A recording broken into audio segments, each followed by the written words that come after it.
The Sea Wolf by Jack London. Chapter 1. I scarcely know where to begin, though I sometimes facetiously place the cause of it all to Charlie Furuseth's credit. He kept a summer cottage in Mill Valley under the shadow of Mount Tamalpais, and never occupied it except when he had loafed through the winter months and read Nietzsche and Schopenhauer to rest his brain. When summer came on, he elected to sweat out a hot and dusty existence in the city, and to toil incessantly. Had it not been my custom to run up to see him every Saturday afternoon, and to stop over till Monday morning, this particular January Monday morning would not have found me about on San Francisco Bay. Not but that I was afloat in a safe craft, for the Martinez was a new ferry steamer making her fourth or fifth trip on the run between Sausalito and San Francisco. The danger lay in the heavy fog which blanketed the bay, and of which, as a landsman, I had little apprehension. In fact, I remember the placid exultation with which I took up my position on the forward upper deck, directly beneath the pilot-house, and allowed the mystery of the fog to lay hold of my imagination. A fresh breeze was blowing, and for a time I was alone in the moist obscurity, yet not alone, for I was dimly conscious of the presence of the pilot and of what I took to be the captain in the glass house above my head. I remember thinking how comfortable it was, this division of labor which made it unnecessary for me to study fogs, winds, tides, and navigation, in order to visit my friend who lived across an arm of the sea. It was good that men should be specialists, I mused. The peculiar knowledge of the pilot and captain sufficed for many thousands of people who knew no more of the sea and navigation than I. On the other hand, instead of having to devote my energy to the learning of a multitude of things, I concentrated it upon a few particular things, such as, for instance, the analysis of Poe's place in American literature, an essay of mine, by the way, in the current Atlantic. Coming aboard, as I passed through the cabin, I had noticed with greedy eyes a stout gentleman reading the Atlantic, which was open at my very essay, and there it was again, the division of labor, the special knowledge of the pilot and the captain which permitted the stout gentleman to read my special knowledge on Poe while they carried him safely from Sausalito to San Francisco.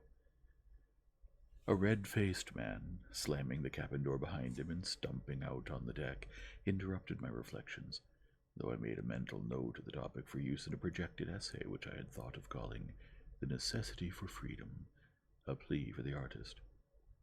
The red-faced man shot a glance up at the pilot-house, gazed around at the fog, stumped across the deck and back — he evidently had artificial legs — and stood still by my side, legs wide apart, and with an expression of keen enjoyment on his face. I was not wrong when I decided that his days had been spent on the sea. "It's nasty weather like this here that turns heads grey before their time," he said, with a nod toward the pilot-house. "I had not thought there was any particular strain," I answered. "It seems as simple as ABC. They know the direction by compass, the distance, and the speed. I should not call it anything more than mathematical certainty." "Strain," he snorted. "Simple as ABC. Mathematical certainty." He seemed to brace himself up and lean backward against the air as he stared at me. "How about this here tide that's rushing out through the Golden Gate?" he demanded, or bellowed rather.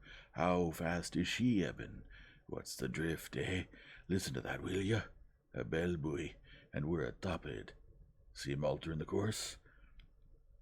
From out of the fog came the mournful tolling of a bell, and I could see the pilot turning the wheel with great rapidity. The bell, which had seemed straight ahead, was now sounding from the side. Our own whistle was blowing hoarsely, and from time to time the sound of other whistles came to us from out of the fog. "That's a ferry boat of some sort," the newcomer said, indicating a whistle off to the right. "And there, do you hear that? Blown by mouth. Some scow schooner, most likely. Better watch out, Mr. Schoonerman. I thought so. Now hell's a-poppin' for somebody." The unseen ferryboat was blowing blast after blast, and the mouth-blown horn was tooting in terror-stricken fashion. And now they're paying their respects to each other and trying to get clear. the red-faced man went on, and the hurried whistling ceased. His face was shining, his eyes flashing with excitement as he translated into articulate language the speech of the horns and sirens.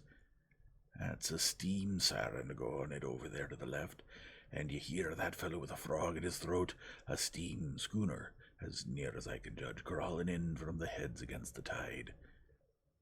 A shrill little whistle, piping as if gone mad, came from directly ahead and from very near at hand.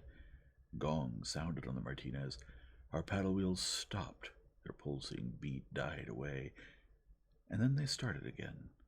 The shrill little whistle, like the chirping of a cricket amid the cries of great beasts, shot through the fog from more to the side, and swiftly grew faint and fainter. I looked to my companion for enlightenment. "One of them daredevil launches," he said. "I almost wish we'd sunk him, the little rip. They're the cause of more trouble. And what good are they? Any jackass gets aboard one and runs it from hell to breakfast, blowing his whistle to beat the band, and telling the rest of the world to look out for him because he's coming and can't look out for himself. Because he's coming, and you've got to look out too, right away. Common decency. They don't know the meaning of it." I felt quite amused at his unwarranted choler, and while he stumped indignantly up and down, I fell to dwelling upon the romance of the fog. And romantic it certainly was. The fog, like the grey shadow of infinite mystery, brooding over the whirling speck of earth and man, mere motes of light and sparkle, cursed with an insane relish for work, riding their steeds of wood and steel through the heart of the mystery, groping their way blindly through the unseen, and clamoring and clanging in confident speech, the while their hearts are heavy with incertitude and fear. The voice of my companion brought me back to myself with a laugh. I too had been groping and floundering, the while I thought I rode clear-eyed through the mystery. "Hello, somebody coming our way," he was saying. "And do you hear that?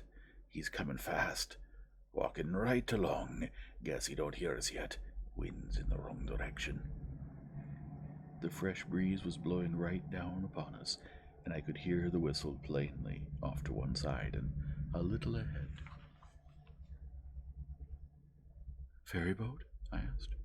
He nodded, and then added, "Or he wouldn't be keeping up such a clip." He gave a short chuckle. "They're getting anxious up there." I glanced up. The captain had thrust his head and shoulders out to the pilot-house and was staring intently into the fog, as though by sheer force of will he could penetrate it. His face was anxious, as was the face of my companion, who had stumped over to the rail and was gazing with a like intentness in the direction of the invisible danger. Then everything happened, and with inconceivable rapidity. The fog seemed to break away as though split by a wedge, and the bow of a steamboat emerged, trailing fog wreaths on either side like seaweed on the snout of Leviathan. I could see the pilot-house and a white-bearded man leaning partly out of it on his elbows. He was clad in a blue uniform, and I remember noting how trim and quiet he was. His quietness, under the circumstances, was terrible. He accepted destiny, marched hand in hand with it, and coolly measured the stroke. As he leaned there, he ran a calm and speculative eye over us, as though to determine the precise point of the collision, and took no notice whatever when our pilot, white with rage, shouted, "Now you've done it!" On looking back, I realized that the remark was too obvious to make rejoinder necessary. "Grab hold of something and hang on," the red-faced man said to me. All his bluster had gone, and he seemed to have caught the contagion of preternatural calm. "And listen to the women scream," he said grimly, almost bitterly, I thought, as though he had been through this experience before. The vessels came together before I could follow his advice. We must have been struck squarely amidships, for I saw nothing, the strange steamboat having passed beyond my line of vision. The Martinez heeled over sharply, and there was a crashing and rending of timber. I was thrown flat on the wet deck, and before I could scramble to my feet, I heard the scream of the women. This it was, I am certain, the most indescribable of blood-curdling sounds that threw me into a panic. I remembered the life-preserver stored in the cabin, but was met at the door and swept backward by a wild rush of men and women. What happened in the next few minutes I do not recollect, though I have a clear remembrance of pulling down life preservers from the overhead racks, while the red-faced man fastened them about the bodies of a hysterical group of women. His memory is as distinct and sharp as that of any picture I've seen. It is a picture, and I can see it now, the jagged edges of the hole in the side of the cabin, through which the gray fog swirled and eddied. The empty upholstered seats littered with all the evidence of sudden flight, packages, hand satchels, umbrellas, and wraps. The stout gentleman who had been reading my essay, encased in cork and canvas, the magazine still in his hand, and asking me with monotonous insistence if I thought there was any danger. The red-faced man, stumping gallantly around on his artificial legs, and buckling life preservers on all comers, and finally the screaming bedlam of women. This it was, the screaming of the women, that most tried my nerves. It must have tried, too, the nerves of the red-faced man, for I've another picture which will never fade from my mind. The stout gentleman is stuffing the magazine into his overcoat pocket and looking on curiously.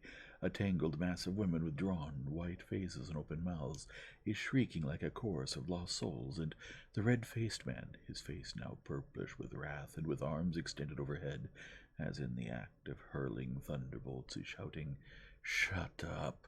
Oh, shut up!"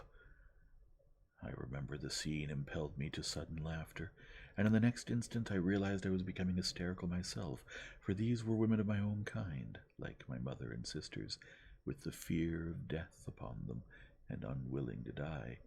And I remember that the sounds they made reminded me of the squealing of pigs under the knife of the butcher, and I was struck with horror at the vividness of the analogy. These women, capable of the most sublime emotions, of the tenderest sympathies, were open-mouthed and screaming. They wanted to live. They were helpless, like rats in a trap, and they screamed. The horror of it drove me out on deck. I was feeling sick and squeamish, and sat down on a bench. In a hazy way I saw and I heard men rushing and shouting as they strove to lower the boats. It was just as I had read descriptions of such scenes in books. The tackles jammed, nothing worked. One boat lowered away with the plugs out, filled with women and children, and then with water, and capsized.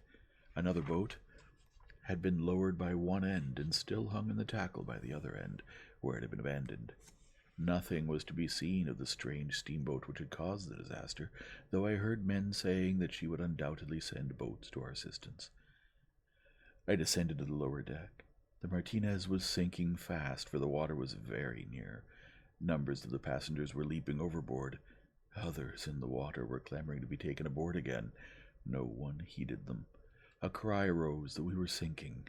I was seized by the consequent panic, and went over the side in a surge of bodies.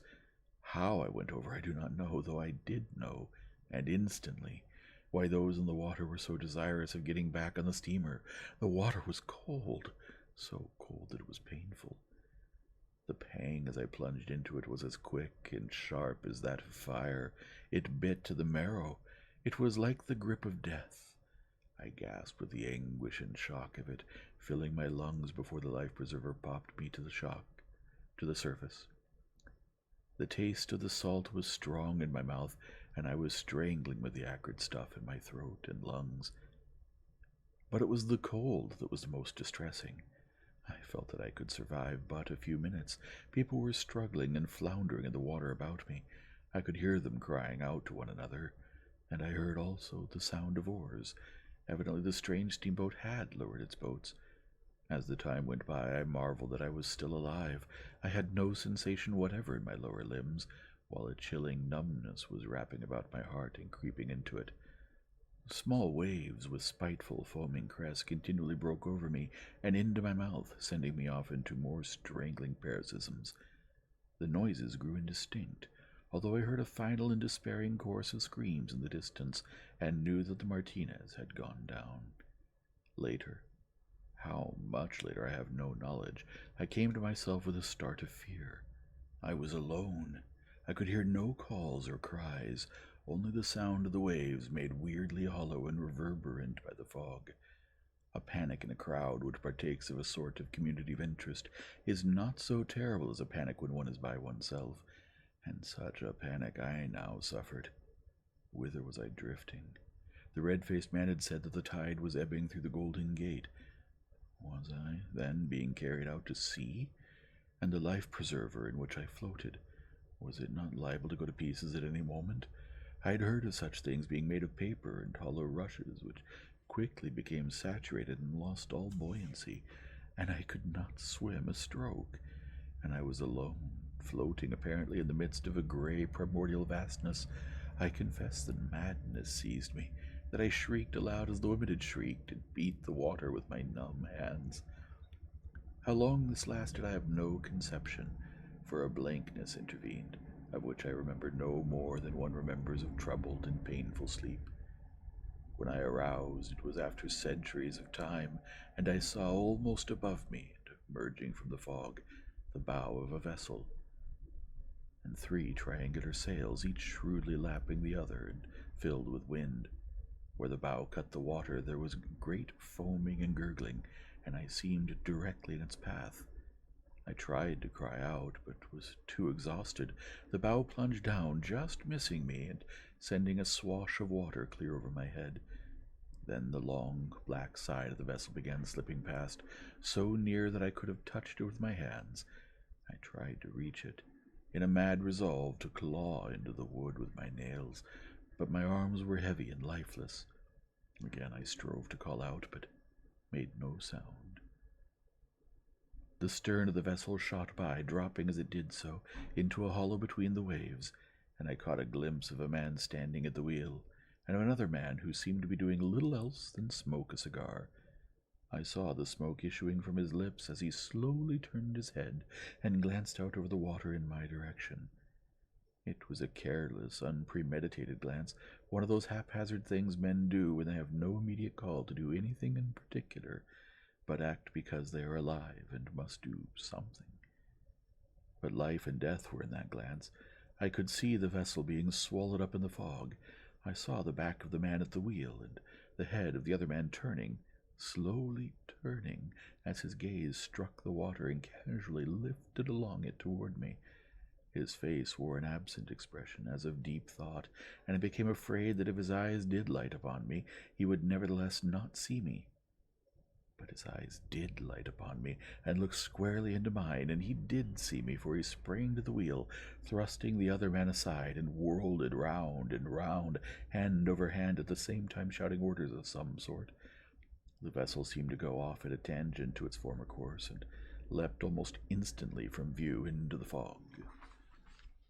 I felt myself slipping into unconsciousness, and tried with all the power of my will to fight above the suffocating blankness and darkness that was rising around me. A little later I heard the stroke of oars growing nearer and nearer, and the calls of a man. When he was very near, I heard him crying in vexed fashion, "Why in hell don't you make out?" This meant me, I thought, and then the blankness and darkness rose over me.